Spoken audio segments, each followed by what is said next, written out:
Hey everybody, RPGamer is here at PAX West 2017 and we are talking to West of Loathing and we are here with... Zack Johnson. All right, and I'm Anna-Marie Privateer and I have a yawn list of questions for Zack. So, West of Loathing is... West of Loathing is a slapstick comedy cowboy stick figure adventure RPG. That's a bit of a mouthful.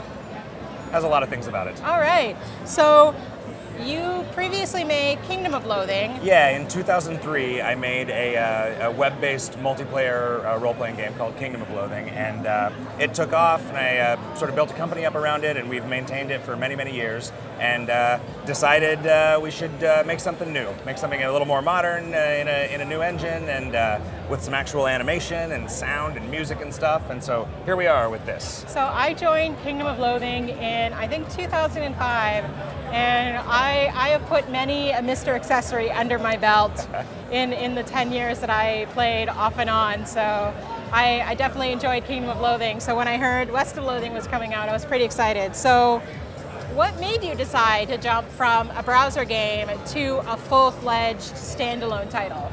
Well, we sort of needed to do something, you know, as a sort of 14-year-old MMO, it's like, you know, games like that last a really long time, but the revenue declines slowly over time, and you know, we still have plenty of dedicated players, and we take care of them, and they take care of us, but like, if we were going to remain sort of relevant as a company, we needed to release something else, and we didn't want to have another like game that we had to maintain as a service forever.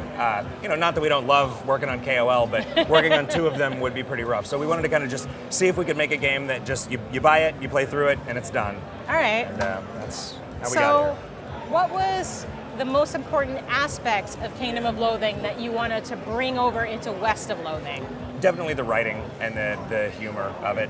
I mean, I think that's the one, not necessarily unique thing that we bring to the table, because there's plenty of funny games, but I don't think that there are a lot of games that are like consistently funny in the exact way that our stuff is. We've just been working on this stuff together for so long that it's pretty easy for us to, and it's, you know, you see what this looks like. The content pipeline is really streamlined. It's very easy for us to put a lot of material out in a pretty short amount of time. So in a couple of years, we've been able to make a huge sprawling game that I think brings a lot of the charm of our original stuff to hopefully a new audience. So you enjoy the idea of dodging with panache and then putting down the panache. Yeah, there you go. All right. So when did you kind of cook up the idea of West of Loathing versus Kingdom of Loathing? So I had always kind of wanted to make a cowboy RPG. I just always felt like the Wild West was a good setting for that. And when we started tossing around the idea of making a single-player game set in the KOL universe, it's like, maybe we can do both at the same time. It's maybe 3 years ago that I think we really like fully decided, all right, next game is the cowboy game. So does that mean you're a fan of the Wild Arms series? I've never played any of it. It's a cowboy RPG. I know, you totally need to play it. I really should, yeah. All right. So how did you settle on the final classes for West of Loathing, and what are they? They are, so the sort of fighter class is the cow puncher, the spell casting class is the bean slinger, because in the world of Loathing, magic and cooking are kind of the same thing, and the sort of thiefy class is the snake oiler, which we did kind of a alchemist, you know, not really a thief, but more sort of like potions and guns focused. I don't remember how we landed there. Yeah, I mean, because the KOL classes, like, I think Cowpuncher derives pretty easily from Seal Clubber, which is kind of the main, because the seals in Kingdom of Loathing are bad guys. The cows in this are pretty evil, demonic cows. So, and all of the sort of thief classes in Kingdom of Loathing were music based, so it was a little bit of a departure from that here. But yeah, we still got the chef mage. So. So directly descended from the Pastamancer. From the Pastamancer, yeah. All right.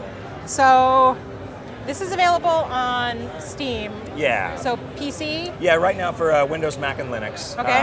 And we demo it on iPads when we're at shows like this, and so that's probably the first thing that we're porting to couple months from now, like hopefully out on iOS by the end of the year. We got a lot of decisions to make and a lot of work to do there, but definitely.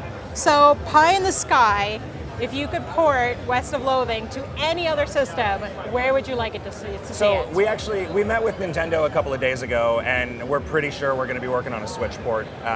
I can't like announce a date or even for sure that it's going to happen, but we're definitely like we've started down the road of working on that, and for me, that'll be exciting. I'm like as a 41-year-old nerd, like having something that I made on a Nintendo platform would just be really, really exciting to me. Like definitely, it's cool having a game up on Steam, even though like sort of anybody with $100 can do that now. Like we got in at the very tail end of when you still had to do greenlight, so I guess we earned it. But badge of honor. The Switch is a thing I'm pretty excited about, and also like because of its touch control, I think it's easier to port to, and yeah, we're excited about that. Awesome.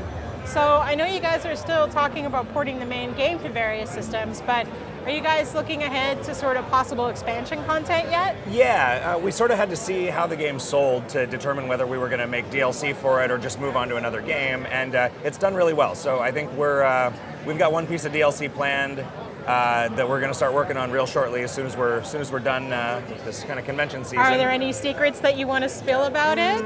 No, I don't want to reveal anything just yet. Oh, okay. But it will be spooky. Ooh. So it will be spooky. And yeah, we've got ideas for a few good-sized chunks of DLC, and then I don't know, maybe think about the next game in a year or two. Okay. So, what one thing would you tell people who haven't played the game yet? How would you convince them to buy it? It's sort of like a game that is made up entirely of dad jokes.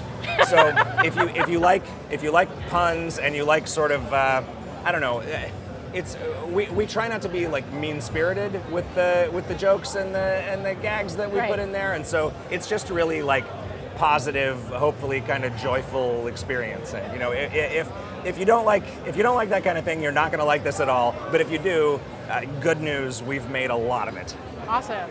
Well, you can pick up West of Loathing today on Windows, Mac, and Linux, and coming soon to mobile. Yeah.